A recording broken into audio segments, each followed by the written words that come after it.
Ladies and gentlemen, Japan is being Japan. Now they're giving their old folk Frieza tails in order to help them balance. Look at what this says. It says here, in Japan, researchers build a robotic tail for humans. It responds to movement and restores balance, like a real animal tail, helping the elderly walk steadily. So I guess we're getting rid of our canes, and now we're gonna see a bunch of old people walking around with tails. Honestly, like, I don't know, if I was old, would I want a cane or would I want a tail? I don't know. I feel like a tail would be much cooler, especially if you can like use it eventually to do other stuff, like, I don't know, grab stuff around or. But I thought that this was like something new. But it turns out that there's actually a video about this from 2019, I think it was. Evolution didn't leave humans with tails, but science is attempting to change that. Japanese researchers say some people, especially the elderly, could benefit from an extra appendage. That's why they created this 3-foot-long robotic tail to help keep users on their feet. Why was he bending like that? Like, that's just a weird cut to go into. Well, I guess if you're bending like forward to maybe pick up something, like if you don't have your balance, you could just like te va de cabeza, right? Like you just go forward and fall. So I guess it's supposed to kind of help balance you out in that way. So okay, makes sense. This is a tail that helps people balance. For example, when a human tilts the body like this, the tail moves in the opposite direction than that of the tilted direction. The tail keeps balance, like a pendulum. The device attaches to the waist and moves in 8 directions with artificial muscles and compressed air. While it's meant to mimic the tail of a monkey. All right. I think that us anime fans, specifically Dragon Ball Z fans, have known for years, I want to say, 15 years, whenever Dragon Ball came out, that having a tail automatically makes you stronger. Unreal! Goku seems to be hanging by a tail? Yay! My tail grew back, but I still can't beat him with this stuff on me. Fool, that gum can't be broken.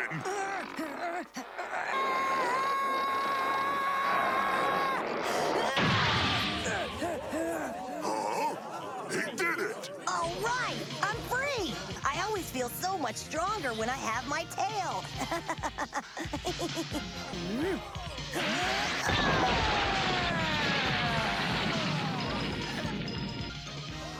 Wait, I give up. But, I guess we're going to be seeing people walking around with, tails eventually. And I don't know how I feel about that. Like, with any type of mechanism that's, like, assist-driven, like it's helping you to do something, I'm always concerned about the weakening of whatever was supposed to be doing that in the first place. Like, don't get me wrong. If, there's no way for you to strengthen that part of your body that needs that assistance, like, obviously, like, use a cane or whatever it is that you have. But, like, for the human body, a lot of your balance is in your core. So my concern would be is that will, like, the core of individuals, like, that are older start to get weaker over time with the use of this, because now they have that assistance that, their muscles, their core muscles would be doing that with primarily.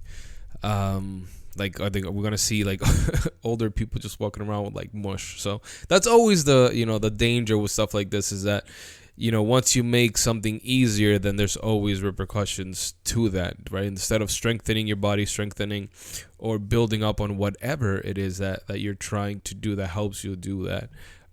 That's always the issue. Like, even with AI, right? Like, if you need to write an essay, being able to actually think through, okay, what is a leading sentence? Like, what's a introduction? Like, what's an introductory paragraph? What's a how do you do a proper conclusion? Like, all of these things that you learn in English to be able to write a paper or an essay. Those are important because that's what helps you think. So with AI, a lot of people that now use this assist, it does come to a point where you either become slower or you just don't know how to do it to begin with. So that's the only thing that comes to mind in terms of like dangers with stuff like that, like this.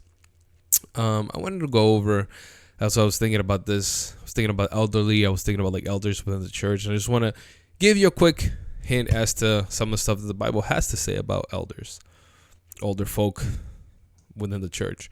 So First Timothy says here, and this is talking about like the qualifications of an elder, which is like a position within the church, usually tailored towards people that are mature in the faith. And it says here, elders must be above reproach. That means that people will look at your life and there isn't anything bad to say if that. Not that you're perfect, right?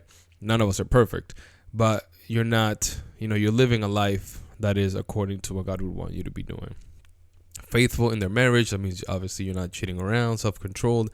This is an interesting one because I think that, it's very simple to say, hey, like, don't cheat.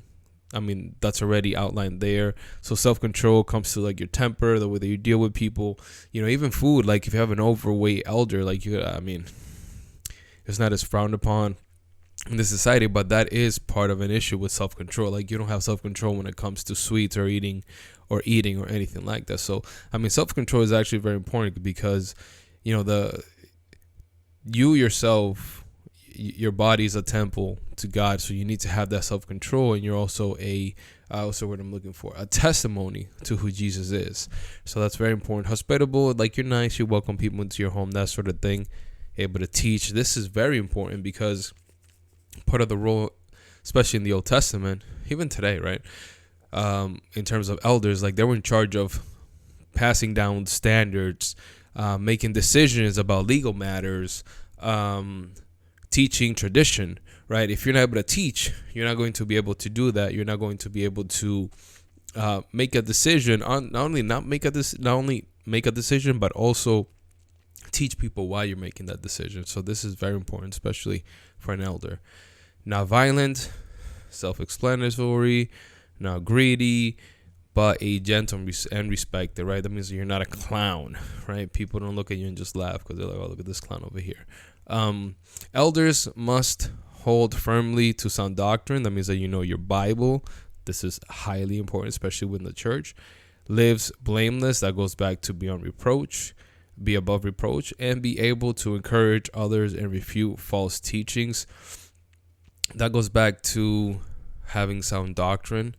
The encouragement part is very interesting because that's something that I see a lot in churches, is that, after people get to a certain age, they just feel like, oh, like they're worthless, like you can't do anything. But part of, you being an elder, you having lived this life, is that you have lived experiences that can not only help you discern, but also help others. Part of an elder, part of a leader is to step in and teach the younger generation that's coming up. Don't make the same mistakes that we made. Here's how you can improve on what we've made.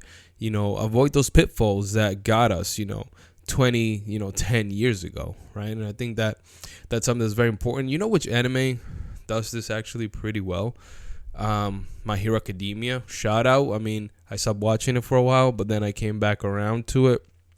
My Hero, I think it does a great job of like the older generation, the heroes that are at the top when you first start watching the anime, like the vested interest that they take in the younger generation and teaching them, and not only teaching them, but setting aside a path for them to continue that work. It's actually pretty cool to see. And I don't think I've seen any other anime that not only has this emphasis, but it does it well. Like the current heroes that are top heroes or that are the adults within this, they're like actively paving a path for that next generation to take over. And I think that elders, that's part of your job. That's the job of an elder within the church, is to pave that path for future generations to be more successful than you are and than we were. All right, guys. Well, let me know what you think. I found this article kind of interesting. I didn't even know that this was a thing. I think Frieza would be proud that people are going to be walking around with tails. So let me know what you think in the comments below. And as always, just want to remind you that we must persevere. Peace.